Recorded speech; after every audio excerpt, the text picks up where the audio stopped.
Let's go! If we could address you directly right now. Everything comes full circle. That's number one. I don't tell him what questions to ask me. There are a lot of people around town that have the same question. Brush my teeth. I'm a good watch in the morning. I can't confirm or deny. You know, just keep going a little bit longer here, Mike. Keep going a little bit longer. Tomorrow's broadcasting stars today. Broadcasting live from the campus of Syracuse University. This is Newhouse Afternoon. Welcome into Newhouse Afternoon. I'm Maria Wayne-Scott, joined alongside Ari Feinstein and Jacob Charnow for the last time this year. We've got a lot to cover with you, but we're going to start right here in Syracuse. The Syracuse women's lacrosse program took on Boston College last night, number 2 in the nation, and they hit a major blunder. The worst loss in program history. They fell to the Boston College Eagles 17-2. Ari, what are your major takeaways from that? Yeah, this was probably the worst game I've ever watched Syracuse. Any Syracuse women's lacrosse game that I've seen, this was just top to bottom. Everything that could have gone wrong for this team went wrong. It was ugly from the beginning. Syracuse couldn't get the ball off the jump, and even at the face-off circle, they couldn't win any possession time, and from top to bottom, it was just pure domination from the BC Eagles. And man, the BC Eagles continue to haunt Kayla Traynor ever since she left. She still hasn't beaten them since becoming head coach of the Syracuse women's lacrosse team. It's been ugly, and last night was really ugly. Yeah, I agree completely. And I tried not to get too nervous from the jump, right? I mean, it was a really slow start for Syracuse versus Virginia Tech last weekend in Blacksburg. Getting off to a 5-0 goal deficit against Virginia Tech. When I talked to Kayla Traynor this week, she said that wasn't a game that she thought was possible to lose. So seeing that slow start again against Boston College didn't necessarily make me too nervous because they did keep that game close, even though they did lose to Virginia Tech. I kept trying to give Syracuse the benefit of the doubt. It was cold last night. We were at a different location at Christian Brothers Academy High School in DeWitt. But again, that shutout in the second half is something, or that first half, the first 2 quarters, 10-0. I've just never seen anything like that from this team this season. Yeah, I mean, it looked. You have to get out. You can't go down 10-0 to start the game. That just can't happen. I think at this point now it's. I mean, we talked about it before, Kayla Traynor holding those players accountable, especially now. You know, you're coming off 2 really tough losses, obviously against Virginia Tech and now against the number 2 team in the country against Boston College. But now you have to look forward. April 23rd, the ACC tournament game coming up against Stanford. Neutral site. I think this is you got to just kind of forget everything that happened in the last couple weeks with this team. And I think it's on Kayla Traynor to get those players motivated and back ready for that ACC tournament.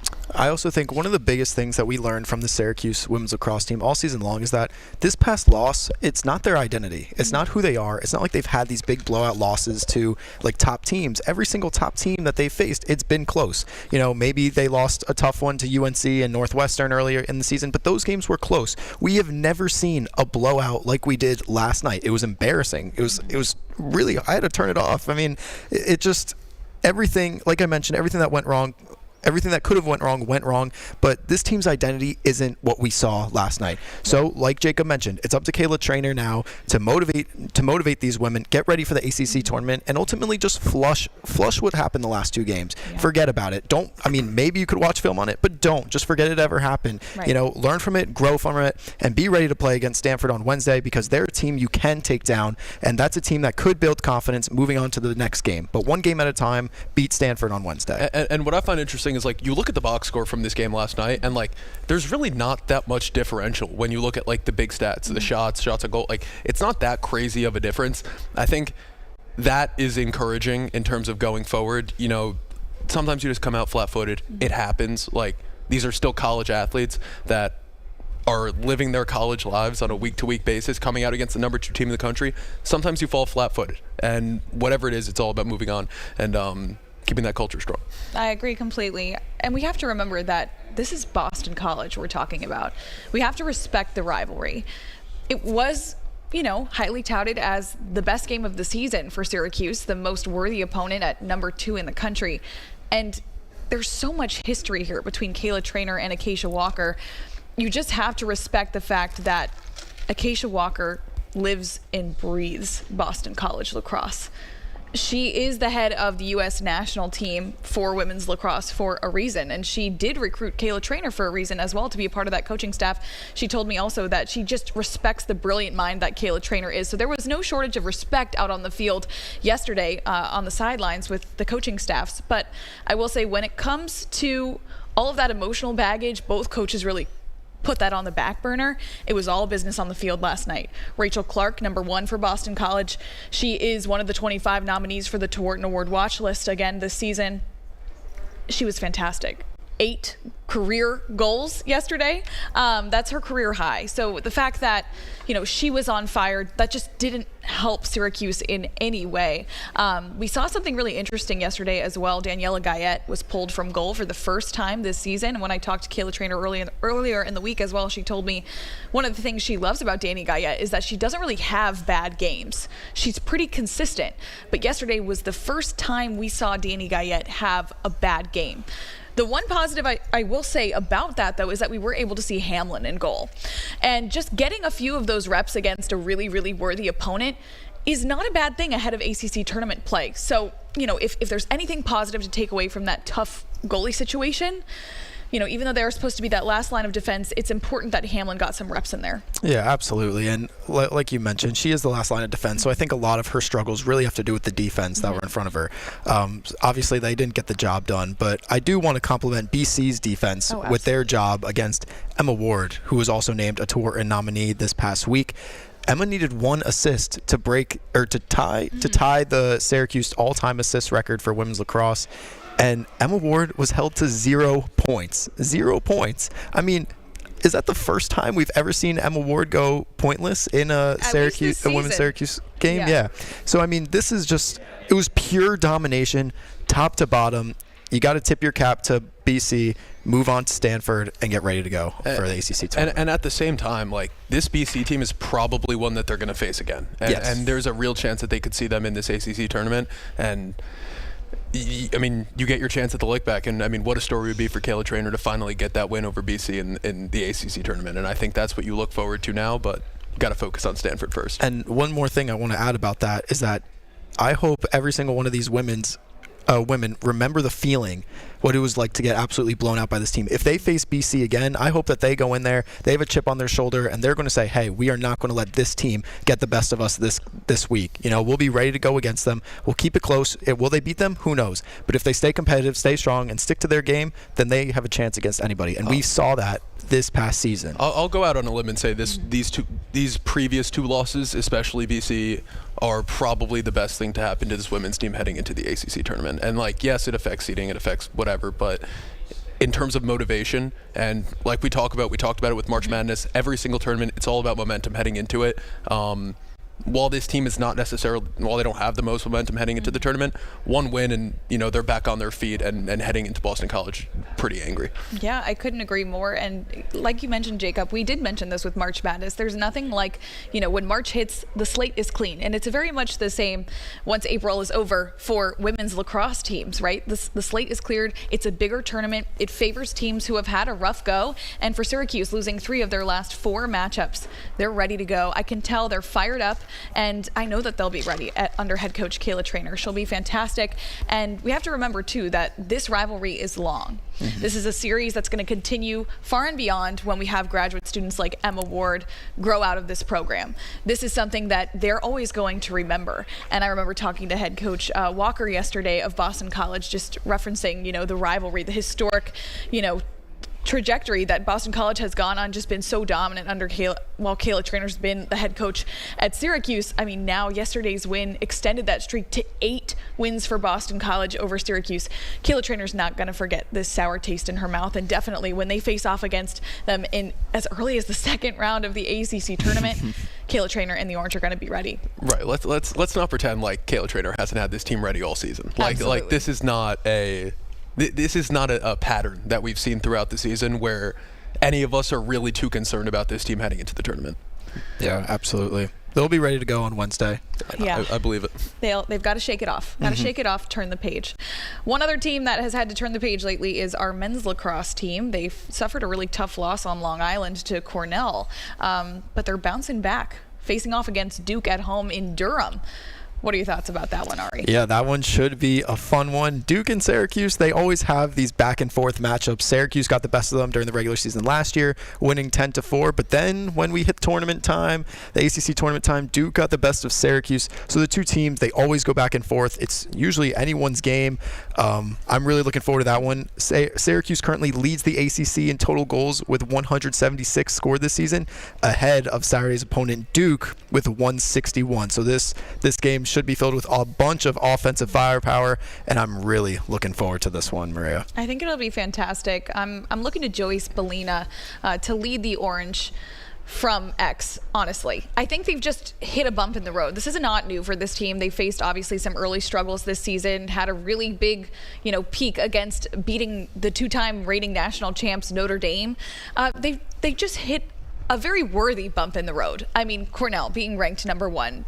We expected this. This is a worthy seeded loss. I just think my major takeaway from that game is for Gary Gait to reevaluate a little bit the offensive scheme. He tried to spread the offense a little bit more, thinking that Cornell was not going to double team Joey Spallina, but they did just that and really did limit the amount of shots on goal that Syracuse was able to achieve. I think they've got to get Spallina free against Duke, because when he's free and is able to do his signature back-to-back passes from Luke Roa into the goal, we see what happens. He's genuinely the best player in the country. He is. He absolutely is. It is unbelievable. I'll say this too. I mean, we know I'm not, I'm still getting into lacrosse. I'm not from around here. Never played lacrosse growing up, but I did go to the Notre Dame game a couple weeks ago, which was, awesome to see. And as somebody who does not really, learning the game of lacrosse, learning players, whatever, Joey Spallina is just a disgusting lacrosse player. He is so gross, and you see it when you can watch it on tape, but when you're seeing it in person, it is just so impressive. And just the chemistry that this team has and has built up throughout the season, I love their chances heading into the rest of the year. Absolutely. And Spallina and Billy Dewan were both named to Wharton nominees, as well as Emma Ward from the women's lacrosse team. Syracuse, they always got their stars. They're always ready to perform. I'm really excited for this men's team to finish out the season against Duke and UNC with tournament play on the horizon. It'll be really good. I'm so excited for them, and this team is going to be riding high on momentum. As we mentioned, that's the biggest thing heading into ACC tournament play. Joey Spallina got to get lit up just like he always does, turned on. He's just fantastic, but again, got to make sure that he's the focal point of the offense. Gary Gait can't forget, as much as you want to spread the ball around to Owen Hiltz, Luke Roa, Wyatt Hoddle. I'm loving seeing all the different shooters that are getting, goals for the Orange, but you just can't underestimate Joey Spallina come tournament season. So I'm really looking forward to new offensive schemes, some creativity on the offense just to get him free to do his thing ahead of ACC tournament play. And I think the Orange are going to go all the way. You heard it here first. I'm really excited to see what they're able to do. Another team, though, on Syracuse's campus that we're seeing now in the spring for the first time, Syracuse football. We've got to talk about a little bit more coming up next after the break. Sorry, guys. It's okay. Running long. How long is it still just a minute break? I don't know. Is it a minute break? Because we were supposed to come back at 2:15. Oh my God, did I go? Oh, I'm so sorry. Don't change length. That's just a guideline. So sorry. I literally thought. Oh, so I'm so sorry. I thought it was 2:14. Oh no, you're good. So is it 2:15? We're back. No, the break length doesn't change. Sorry. Oh, okay. Gotcha. So we still got the normal 4. Cool. Sorry. So what time are we back now? What time are we back then? 2:19 or 2:18? So sorry. Yeah, No, it's okay. 1:45, about 4 minutes from now. So yeah, 2:19. Okay, cool. No, you're totally fine. Don't worry. I've gone over plenty of times. It's okay. 2:41.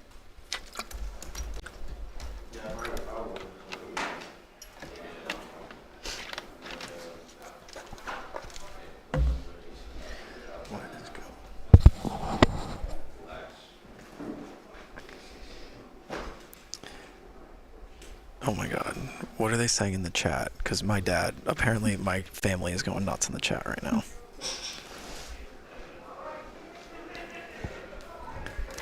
I need to pull it up. How do you get to the chat? Do you know how to get there? I think if you click on our broadcast. Oh, here's the chat. What are they saying? Do you see the chat? Here.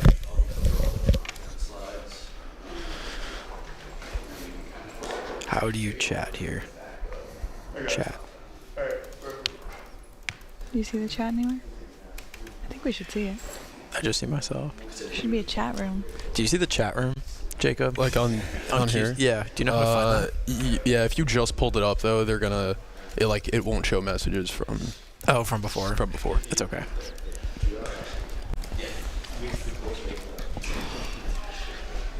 You guys heading out? Dang. Bye, guys. Catch you guys later. See you.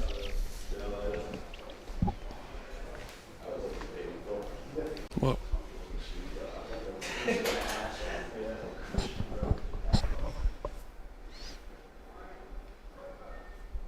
So we can talk really quick about the spring game. We didn't see Ricky Collins. Yeah, I don't really know anything about the spring game. I will mention we didn't see anything about the spring game. We did see Trevor Pena, but he entered the transfer portal. That'll kick off. Yeah, that's the whole crazy. Honestly, like, ugh. We got that invite from the that football game that we played. Like, Fran invited us oh my gosh, all to the spring we have game. To talk about that. That's so but we were all in Montreal this past weekend. So I saw that. How'd you guys get that gig? Was it like flag football? Honestly, I don't know. It was like I think it was touch football. Dude, I saw your highlights. Yo, I was like slinging. Yo, McCord was there, dude. I threw a touchdown in front of Kyle McCord.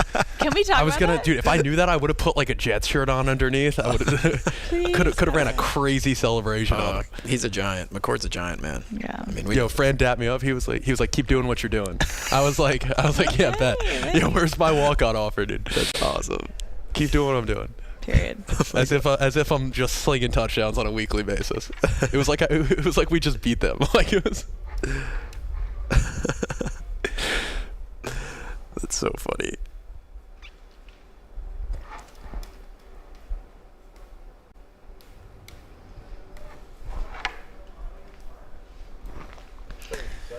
Dude, imagine you're just like, you end up being QB1 just from a touch football game. Like, he was like, dude, I see walk on. He's like, dude, I see your talent. I'm like, you should join the team. And I really like how you missed your guy 5 yards on a slant. That was awesome. Really like how you overthrew him.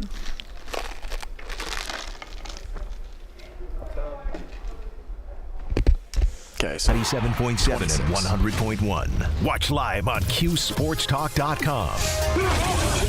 Tomorrow's broadcasting stars today. Broadcasting live from the campus of Syracuse University. This is Newhouse Afternoon. Welcome back to Newhouse Afternoon. I'm Rhea Wainscott, joined alongside Ari Feinstein and Jacob Charnow. Before we dive into some Syracuse football spring game takeaways and some conversations surrounding NIL and some interesting transfer portal announcements happening here on campus, we have to talk about who this hour of Newhouse Afternoon is sponsored by. This hour is sponsored by Drivers Village Cicero. Go to dvoffers.com for more info. All right, guys. Let's talk now about the spring game. So quickly, the biggest takeaway was just the fact that Ricky Collins Jr. was sidelined. Yeah. It was reported that he had a minor hand injury. Fran Brown did say that this wasn't a huge deal. They just had him sidelined for precaution. As a fan, I did want to see what we were looking at in terms of a QB1. I've heard great things, but he just hasn't logged enough snaps for me to know what we're going to be looking at next season.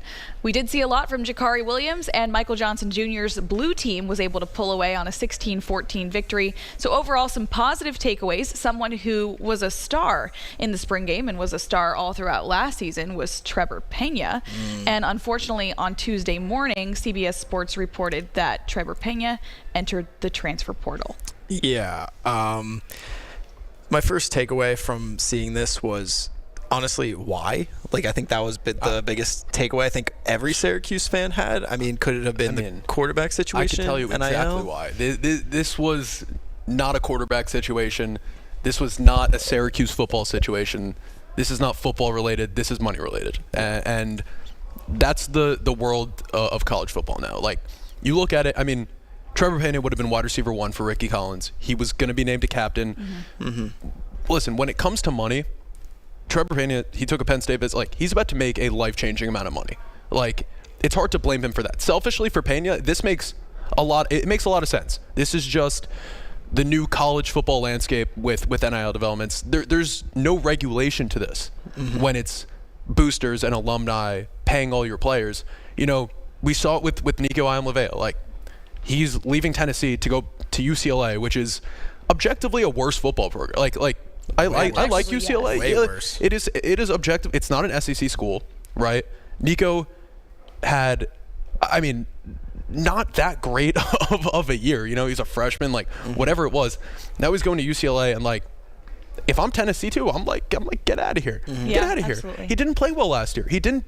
He crumbled in the playoffs against Ohio State. I mean, he looked like a freshman in that game. Yeah. If you don't want to stick it out at Tennessee, like, it's really a shame that this is what college football is coming to. And I guess in terms of Syracuse, like, Fran is going to play this off in the media, and that's what's going to happen. But this team needs another reliable wide receiver right now. You know, they don't have a wide receiver 1, and like 2 guys that are in the transfer portal that I guess they could maybe look at would be Hakeem Williams from Florida State or Micah Hudson from Texas A&M. Those are two solid options, but none of them with the kind of chemistry, the kind of fan appreciation that fans had for Trevor Pena. And it's a really unfortunate situation. Yeah, I mean, honestly, like, taking a deeper look into this, now we kind of have to see how he does without a top quarterback prospect thrown to him. You know, I mean, maybe he was just as good as he was because he had a top or he had a round 2 draft pick or late first round draft pick throwing the ball to him every Saturday afternoon. So I mean, maybe he won't perform as well without Kyle McCord. Well, if he has Drew Aller, that'd be real solid. That would be decent, but. Anyway, I want to go back to what you mentioned about NIL. It is such a shame that name, image, and likeness has really turned college football into almost like a free agency for absolutely. As professional sports do, NIL has turned into this for college sports, and it's crazy that we're seeing holdouts from players, from college students, like student athlete. It is holding out. Are we kidding? Like, are we joking at this point? Like, it's too much. It is. This is not the NFL, right? 99% of the players that are in college football are not going to be starters in the NFL, and for them to hold out over money, like, if I'm Fran and if I'm Tennessee, just 2 examples, like, I want guys who are here for football. Sure. I don't want guys who are here for money. I don't care how much we can pay you. If we can pay you all, Nico can go get paid all he wants at UCLA. If he's not going to perform on the football field, I don't want him in my program. And like, I can't understand why after last year, such a like disappointing first year for Nico, if we're being honest, based on like how hyped up he was. Like, I don't understand it. I really don't. It also affects development. It affects player development. Nico is getting developed by the coaches at Tennessee. Now they start developing him, teaching him one thing. Now he goes to UCLA. It's a whole different program, a whole different offense. Like, it's just not what if you're a freshman, like, transferring after your first year as a quarterback makes no sense to me, especially when you would have been the starter this year. Like, I loved the reaction on social media from this. You know, I loved how nobody was on his side when it came to this, being like, what is he doing? This is ridiculous. Right. Like, There's a line. Yeah, there is a line, and it's crazy to me. Oh, I love the backlash, and I love. Well, is it 100% confirmed that he is going to UCLA? Yeah. Okay. Because I was going to say the lack of suitors that he had was also awesome to see because nobody wanted to deal with the drama. Nobody wanted to deal with, like... The Ohio State Buckeyes needed a quarterback coming into this year, and even they didn't want Nico. Yeah. And that's saying arguably one of, like, before this year, the top freshman in the country. Like, it's... Yeah. Name, image, and likeness is all about marketing yourself in the best possible way. That's why the NCAA did this, so players could make money off of like who they are as people, not like it's not just performance, you know. So the fact that you're showing who you are through greed and money and everything like that. It shows who you are as a person as well. And in this case scenario, it is hurting him more than it is helping him. This is where I want to praise a guy like Shedeur Sanders, because Shedeur Sanders, he banked on himself. All his brand, he banked on himself. He didn't take somebody else's money.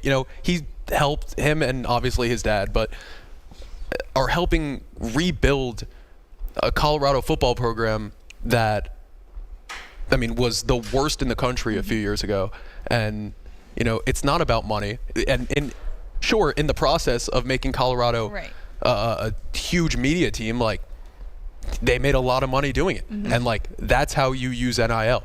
You bank on yourself. You don't start, extorting your school for money and sitting out of practice that affects your entire team. Right. Yeah, and that's why I think the transparency from Fran Brown this week particularly has been refreshing for me to see. I don't think he's shying away from what the school is doing to benefit players, but he's also drawing the line in the sand. This is what we're not doing. And I think, Jacob, you're the culture guy. It really does speak volumes to potential players in the portal and potential high school recruits that Fran Brown has these set in stone morals where he's admitted we do assist these guys in their success, right? There's full transparency there. But, shouting out Ohio State, he's like, if you want to go to Ohio State, Trevor, a homie there is going to get $2 million. I'm not paying you more, right? I think that transparency coming from a coach is kind of cutting down the line of, that veil where everyone is just sort of, we're all thinking the same thing, but no one's actually saying it. Fran Brown has been sort of that voice of truth in college football this season, and it's been so refreshing as a fan to see him sort of just lay down exactly where Syracuse is standing in this whole world of NIL. Absolutely. Couldn't agree more. And it's tough to see. Like we mentioned, we don't have a wide receiver one. We're going to have to rely a lot on some of the guys that we got last year stepping up. But, it's another opportunity for those guys, and it'll be exciting to see what this offense can still do next season. It's tough losing Pena, obviously, but on top of that, we lost Meeks. We're losing Gadsden. Yeah. I do think we have Omari Hatcher, who Kyle McCord spoke so highly of. And I think Omari Hatcher is one of those receivers who is really open to creating chemistry with the quarterback room.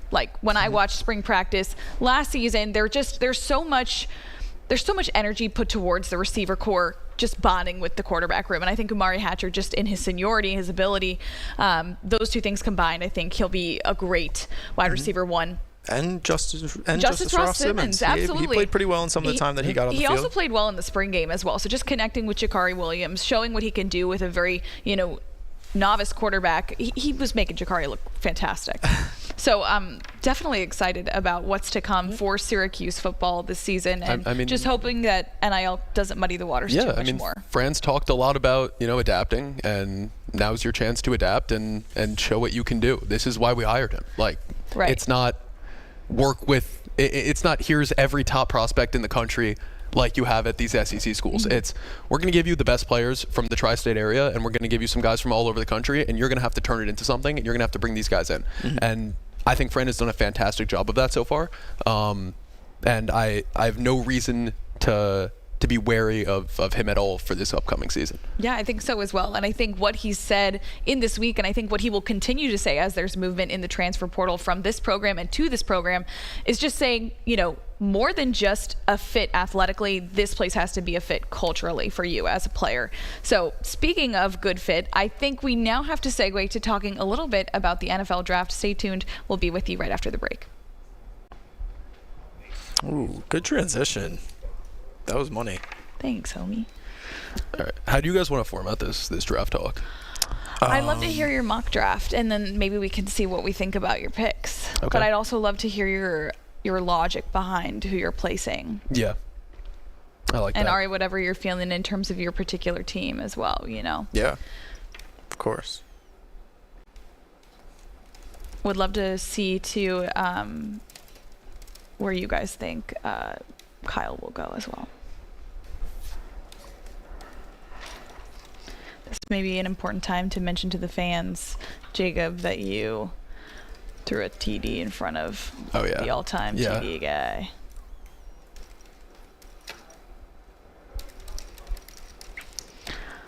Do we have any all-important polls to deliberate at the moment? Let me see. I mean, we'll talk about who's going to win the NBA Finals. Oh, yeah. I have money on the Lakers. Really? That's an interesting It's a good one. bet. You know, I just don't think OKC's going to do it. And also, like, What let's about be the Celtics? like, there's a lot of this, a lot of that going on in the NBA. Boil it down, man. They've got Luka Doncic and LeBron James. mm-hmm. Those are This is, you know, and Austin Reeves. It was awesome. You know, it might be a really hot take. Could the Pistons make it to the Eastern Conference Finals? Could they beat the Knicks? That's a good conversation. Like, I think they could. I love the Knicks. They The could Knicks are my absolutely favorite beat- They team. could absolutely beat the Knicks. Knicks are fun though. I really like the Knicks. Historically, they have trouble against the 4 seed, though. Who, the Knicks. Yeah. Never know. Oh boy, I have to look at the NHL playoffs too. Yeah, I was towing the I line don't there, know. too. I don't know nothing about the NHL. I know stuff about the Rangers, and that's it. You're good. That's all I got. Yeah, I think I there's don't a even think they crazy did it. stat about, like, no New York teams being in the playoffs for, like, the first time since, I forget what the Wait, stat is. for the NHL? For the NHL. Oh, I mean, they have the Devils. I mean, that's my Yeah, team. yeah, yeah. That's The my Devils. team. I'll be rooting for the I think Devils. that's a great thing that there's no New York I teams. actually kind of want to see the Leafs do it. Ooh, they have I'd like to see the Caps. The Leafs the are Battle good, of man. Ontario. You have the Battle of Florida. You have Mikko Rantanen facing his former team. Oilers Kings round 4. I mean, this is going to be a cinematic first round. Yo, did Kyle Tucker hit a home run? Oh wait, yeah. I have a couple guys hitting home runs in that Yo, game. look what I hit. You hit it. There's no way you hit a home run, Lay. Yo. There is no way. Hold up.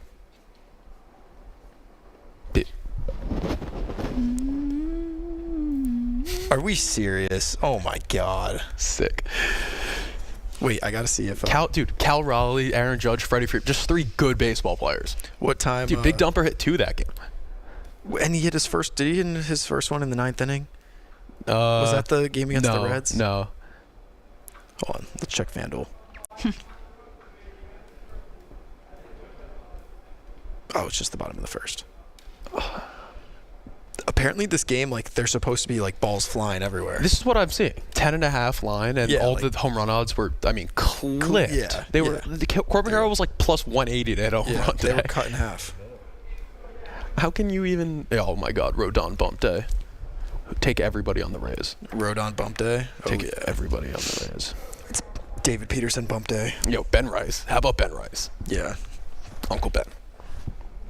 Wait, I'm sorry. How are we formatting this again? I'll probably just throw to you guys just like what are your thoughts about the draft? Jacob, I know you've best already time of year. formatted a This is my mock favorite. draft. I have a top 3. Can you walk us through This is my your favorite initial time of year. thoughts? Wait, so I'll pitch to him. He'll pitch to us. Did you guys see Cam Ward on Fortnite?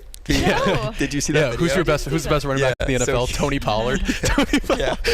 He was like, "Who's your top 4 running backs?" And he was like, "Tony Pollard, Tajay Spears. and it's like top 4 wide receivers. It's like Traylon Burks. He said all like the Tennessee Titans. he said he was like AJ Brown is good, but he's no Calvin Ridley. We're like, Yeah. all right, dude. It was awesome.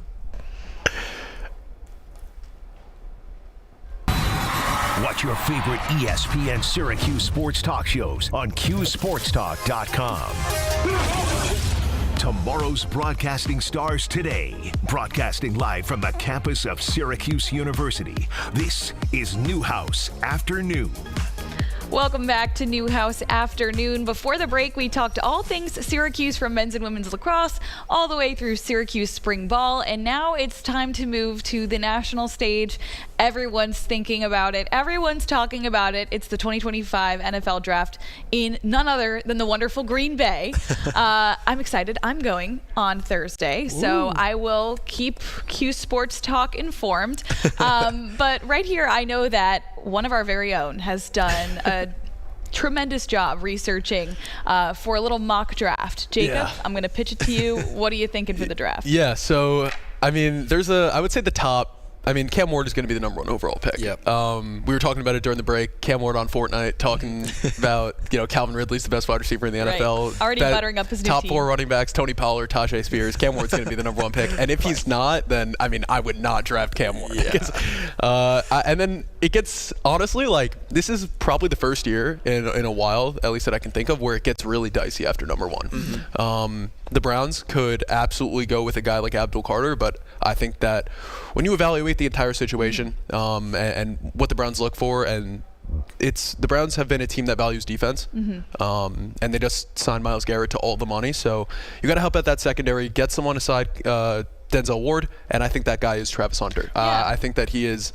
going to play corner. I think he's going to play defense primarily in the league, and I think that just because it's more difficult to find a lockdown top-tier corner than it is to find a top-tier wide receiver, because wide receivers are made through the system. There's a few, I would say the top 10 guys are truly the top 10 guys in terms of talent, but then when you start getting it to 11 to 15 in that range, you start seeing system guys, and I think that Travis Hunter is just going to be a weapon for the Browns and help whoever's under center there. The Giants at 3 is an interesting pick. I think since Travis Hunter goes 2, I think that they do go with Abdul Carter. I agree. I think that is the pick for the Giants, and a lot of people are going to be mad because, we just took Kayvon Thibodeau. We just have this. You guys don't have another edge rusher aside him, and Abdul Carter is a game-changing kind of player. Also, Jameis Winston and Russell Wilson, you don't need to take a quarterback. There's no rush. I am pretty sure Joe Shane came out and said we are not taking a quarterback, which is a pretty insane thing to say. No worry. And also yesterday, I don't know if you saw it, Abdul tweeted out a number 56 on his Twitter. Number 56 was Lawrence Taylor's number when he was a New York Giant back in the day. So there's definitely, where there's fire, there's smoke. So, I mean, we'll see what happens. I would be thrilled with Abdul Carter. Also, this is Kayvon's fourth year, I believe. Yeah, it says 4th year. So we'll see if the Giants pick up his 5th year option this next year. Or he might be a trade candidate to get more picks in the later rounds. So, I mean, we'll see what happens. On a scale of 1 to 10, how would you rank Kayvon Thibodeau's time in New York? I mean, being a top 5 pick, you need to play like Mike Parsons does for the Cowboys. Right. And obviously, he's your definition of a guy who's just he just does his job, I guess, but he's good, not great. He's mediocre, but if could be better. And the thing, you want Kayvon Thibodeau to be good, you draft Abdul Carter, because you're going to have to chip him. You're not going to be able to double team Kayvon. Also, you have Brian Burns coming off the other. Absolutely. That kind of tandem is lethal and honestly game changing, especially for a team that, if we're being real, probably isn't going to score a ton of points offensively this year. You're going to win games defensively, and Abdul Carter is going to be a massive piece of that. As the Philadelphia Eagles have shown, is that you can never have too many defensive ends. And honestly, a defense with Kayvon Thibodeau, Dexter Lawrence, Brian Burns, Abdul Carter all up front, there's not enough linemen to contain them all. If you're double teaming Dexter Lawrence, you can't also double team Abdul Carter and Brian Burns at the same time. And when you look around the rest of the NFC East, right? Washington, Philly, Dallas all have 3 really, really good offensive lines. Yeah. And being able to create, the only way you're going to be able to beat those teams or compete with them is going to be applying pressure to their quarterbacks. Every single one of them. That is how you beat them. All 3 of them have mobile quarterback. I mean, Dak, maybe not, but I mean, Dak's on we're in the Jaden Daniels era. We've seen what Jalen Hurts could do rushing the football. I mean, the Giants, I think Abdul Carter is honestly a layup of a pick. Yeah, I think you sprint that ticket in. But I think that's the one. The thing that I think the story of the draft that night will be, where does Shadur Sanders go? I think he could either go number. I've got an answer for you. He could go number 9 to the Saints. He could go 17 to the Steelers, or I think he could also go number 34 to the Giants in the second. That would be interesting. I think that's a bold pick. We'll get to Shadur, but we're good. I've got Will Campbell at 4 to the Patriots, best O-lineman on the board. They need someone to protect Drake May. Just help him out. At Jacksonville at 5 has a chance to do something interesting. You can go, a bunch of different ways. You can go Tet, McMillan, you can go Ashton John. You can really go any way you want with it. I think they go defense, and I think they start creating pressure from the inside, and I think they go with Mason Graham from Michigan. I love it. He's a dog. Just turn on. I don't have to speak on him. Turn on the tape. He's the best player. Number 6, I do think the Raiders take Ashton Jeanty. I think that's a game-changing kind of running back that honestly, and I'm not anti-running back, but I'm pro-system running back and tandem running back schemes. Yeah, I just have to add, I think I agree. I think over the years, the Raiders have really struggled to integrate unbelievable offensive weapons into the scheme. So while that would be a massive pick for the Raiders, I don't know if Ashton Genty's really going to shine there. I could also see them going with... Ted. I could see them at Ted at 6. I also think they could go with Jahad Campbell, who I mocked later on, the linebacker. I think that, he is also gross, and I believe they lost Robert Spillane. So I think that was before last year. Number 7, my New York Jets. There's a lot of up and down. Everyone here knows I'm a Jax Dart guy, a massive Jackson Dart fan. I don't think the Jets are going to take him at 7. Wow. As much as I would be thrilled, but I do think they get my favorite realistic prospect in this draft for the Jets, and that's Tyler Warren from Penn State, the tight end. Wow. Love Tyler Warren. The Jets messed up last year by not taking Brock Bowers. And I don't think they make that mistake again. Now, Tyler Warren is not Brock Bowers, but Tyler Warren is exactly what Justin Fields needs. And when you are looking at, Justin Fields is a guy that needs to be developed still. Like he's had a lot of poor development. You want to develop your quarterback. The common theme with quarterback development is having a reliable tight end in this offense. Yeah. And I think between Tyler Warren and they signed Stone Smart, those are 2 really solid options. And probably the first real time we've had a tight end since maybe Austin Seferian Jenkins. It's been a long time. Number 8, the Panthers. I have them going with Ted McMillan, paired with Adam Thielen. Get Bryce a weapon. And Leggett. Just Bryce Young showed a lot of promise at the end of last year. I think that getting him another weapon would be perfect. Number 9 is where we get interesting, because I don't have the Saints taking Shedeur Sanders. I have them taking Jackson Dart at 9. Wow. They've done I think they've done their research on Jackson Dart up to a point where, they didn't think Shedeur was going to be there at 9. So now I just think Jack Dart fits this, man. Just a Southern player in NOLA. I think he fits this team so well and I don't think the Saints front office, they famously do not want any sort of noise in that locker room, and I think that Dart brings that more than Shedeur does. And that's not a knock on Shedeur, that's just how the Saints run their team. The Bears, I have them taking Jahad Campbell from Alabama. He's gross. I love him. Probably my second favorite defensive player in this draft. Then I'll run through these ones quickly. Armand Membu to the Niners at 11. They need a tackle. Matthew Golden at 12 to the Cowboys. Wow. He just a Texas guy. Yeah. Just staying in Dallas. I love it. We'll skip through a few here. James Pierce Jr. at 14 to the Colts. 15, the Falcons get their quarterback, another receiver. They go with Emeka Egbuka from Ohio State. Quick question for you. Yes. So with all this smoke regarding Jalen Ramsey and the Dolphins, they might need a corner. Do you think Will Johnson falls to them? So I have Will Johnson at 16 to the Cardinals. Okay. I have the Dolphins taking Kelvin Banks. Okay. But I think that both Malachi Starks and Will Johnson are in play for the Dolphins at 13. Notable picks. Pick number 20, the Denver Broncos with Ashton Genty off the board. We've heard a lot of smoke about this UNC running back Omarion Hampton, and I do think that the Broncos bite, and I do think that they draft him. Which brings me to pick 21, where the Pittsburgh Steelers take Shedeur Sanders. I love that. I'm a Pittsburgh Steelers girl, and I would be happy with that. And honestly, of all the teams, we've talked a lot about the noise that Shedeur Sanders is going to bring to the NFL. I think that is less than whatever Aaron Rodgers is going to bring to Pittsburgh. I would rather Shedeur with potential and maybe you can turn him into something rather than Aaron Rodgers for a year to complain and cool, maybe you win a playoff game for the first time in 7 years or 8 years. But I think Shedeur is a significantly better pick. You want to bring Aaron Rodgers in? Fine. Let Shedeur sit. Yeah. He shouldn't be starting right away anyway, but it's just an ugly situation over there. Did you see what he said on the Pat McAfee show? Yeah. He was yeah. I mean, I'm upset about it. He goes, I would play for $10 million. No, you wouldn't. It's how out of touch are you with the world? You are that, oh yeah, I'll play. Yeah, so will I, Aaron. I'll play.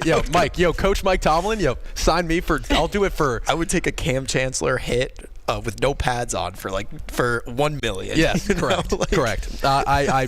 I do not understand. And Jacob, I know we've got a lot of other important picks, but quickly, can we zoom to where you think Kyle McCord will go right before we head to break? Yeah. Kyle McCord, I think he's a early second round pick. Okay. I think that somebody who misses out on the quarterbacks in the top 10 will cycle back around and maybe take somebody, or maybe take McCord. I could see, honestly, the Jets taking him in the second round. I think that's a pretty good value pick. I could see the 49ers looking at a guy like McCord. I love that fit for him, man. That would be scary.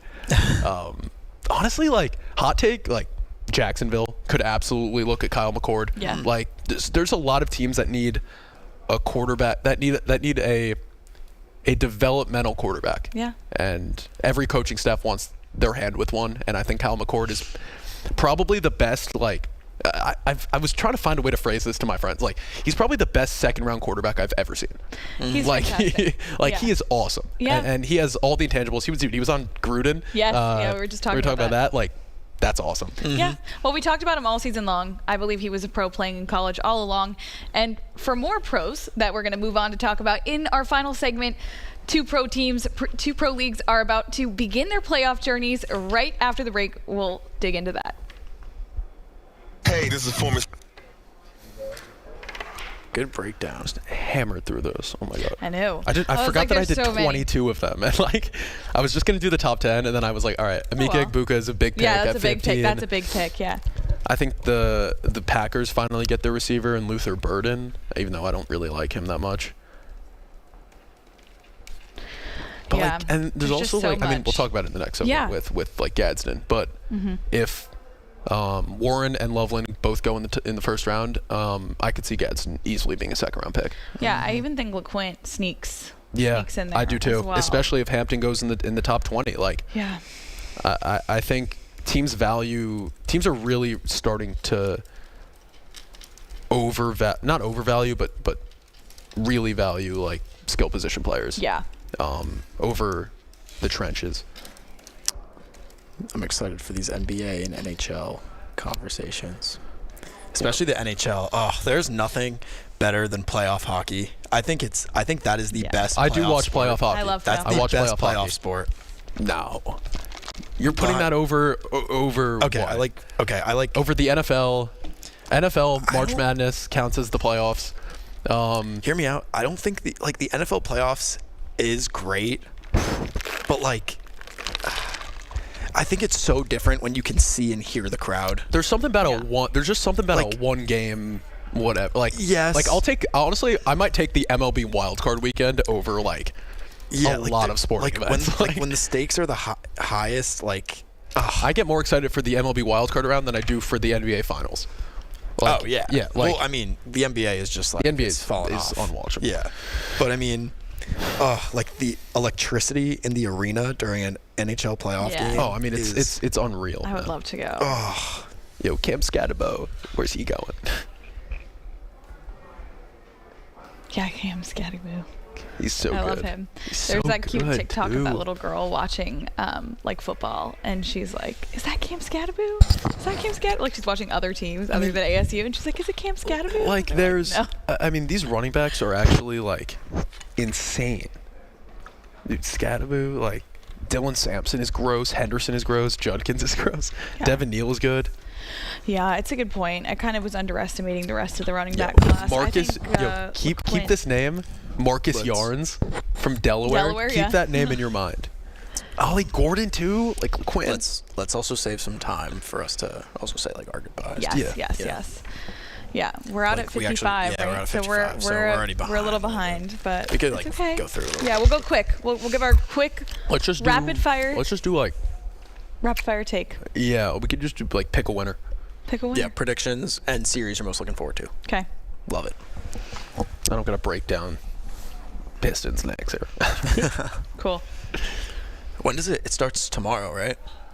Saturday. The play-in half. The play-in's tonight. The final play-in's tonight, and then it's playoffs tomorrow. If you guys care, Enrique Cruz is now the latest Cuse lineman in the portal. Enrique Cruz. Okay.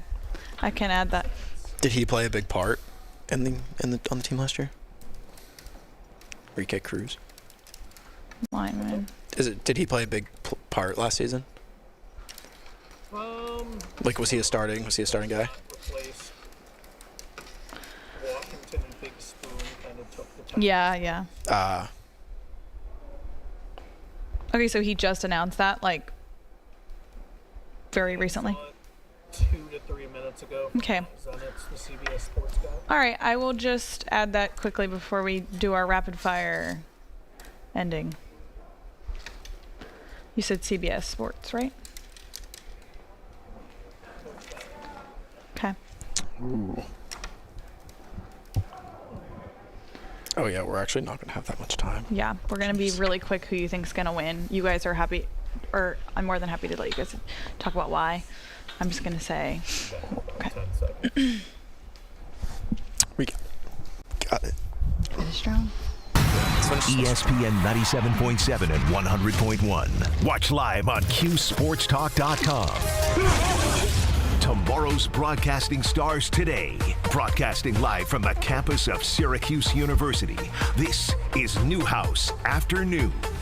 Welcome back to Newhouse Afternoon for our final segment of this afternoon and of the semester. We're so excited to spend these last 5-ish minutes with you. Really quickly, before we dive into quick NBA and NHL predictions for the playoffs, 24/7 and CBS Sports just announced that Enrique Cruz, the Syracuse lineman, has entered the portal. So more shaking up for Syracuse's Fran Brown to talk about, I'm sure, later this week. But let's jump right into predictions for the NBA. What about you, Jacob?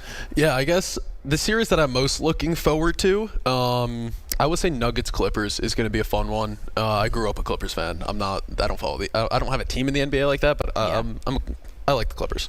My prediction, I think, you want to look at like the Celtics. Yeah, that's the favorite. I don't think the Thunder get it done. The team that I like, I mean, the analysis here is easy. I like the Los Angeles Lakers. Like, this is it. You look at it, you don't need all this analysis. You don't need to look at shot percentage or any of that or scheme, whatever it is. They have Luka Doncic and they have LeBron James, and those are probably the two best basketball players in the world. And like, how can you not bank on them to get it done? They have a pretty solid path to get there. They'll have to beat the Wolves and then either, I think, the Rockets or the Warriors, I believe, right? Mm-hmm. Maybe, I don't know, but they've got the path there. The West is wide open, unlike the East, so I'm looking forward to that. Quick question: if they win this year, does LeBron retire? Yes. Okay. All right. You gotta hang him up if you're Bronny after that. I like it. I like it. As far as my prediction goes, my favorite series that I'm looking at is the Pistons versus Knicks. The Pistons, they're a gritty team. So I think there'll be a real challenge for the Knicks. I don't think they take them down, though. I think the Knicks come out on top. But, Jacob, I'm going to have to agree with you. I do think that the Lakers will be in the NBA Finals, but I think it'll be hard to take down that Celtics team. I think they're going to repeat this year. Yeah, I'm looking to the Celtics-Lakers series as well. I think the Celtics come out on top, though, so I am going to have to disagree about the Lakers. There's just something about Jason Tatum that I'm just not sure he can go down without a serious fight when it comes to the NBA Finals. Let's move down to the NHL quickly. I know, Ari, you've got some thoughts on that. Who are you seeing going all the way? Yeah, there's some pretty electric matchups. You got the Battle of Florida, Panthers versus Lightning. Oh, yeah. You have the Battle of Ontario with the Leafs Senators. You have the Battle of Florida, or I already mentioned that. My fault. It's all good. We're really excited. Oilers Kings round 4. And you also have Mikko Rantanen playing his former team against the Avalanche, Avalanche versus Stars. My favorite matchup, I mean, I love the Battle of Ontario. I think that's electric. That rivalry is going to be awesome for the country of Canada. Really looking forward to that series. But as far as prediction goes, I got to take my Devils. I don't think they'll go all the way, but I'm going to be that one fan that's really pulling for them. The only East Coast team left in the tri-state area, so I'm riding with my Devils. I love that. I also love the series you mentioned, just the Battle for Ontario. They've played each other now in the finals 4 years in a row. I just think that's unbelievable. But in terms of who I think's taking it all, I think it's the Caps. What a magical ending it would be for Alex Ovechkin. And I think after 895 goals, I think he retires after this year. Yeah, you know what? I'm just going to take – I don't really know the NHL like that. This is like my way. This is like March Madness where I'm just picking based on mascots. Like, I'm going to go with the Winnipeg Jets because I'm a Jets fan, and so the Winnipeg Jets might do it. But absolutely. It would be cool for the Leafs to get it done. I do know that much. Yeah, so. I love that. Well, we just wanted to take a minute to say a huge thank you to all of you for watching all season long, all year long, and to our wonderful crew with Galaxy Media and Q Sports Talk. We are tremendously grateful. Yeah, thank you. In a couple of weeks, Maria and myself will be walking with our graduation gowns and listening to Mello speak at commencement, which will be super exciting.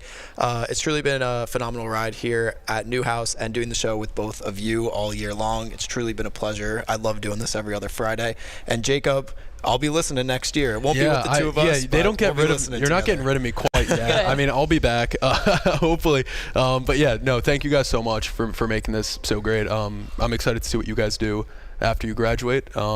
Yeah, great semester, great couple semesters with you guys. Great year. Thank Yeah, you both for everything. definitely. And thank you again to all of you for everything. Just watching, tuning in, engaging. It makes our lives so much fun, so much more fun, so much more easy. It's just fun to be a sports fan here at Syracuse. Thanks so much for letting us break it down for the last time. I'm Rhea Wainscott, joined alongside Ari Feinstein and Jacob Charnow. This has been Newhouse Afternoon. The Sports Show with Cody Mack.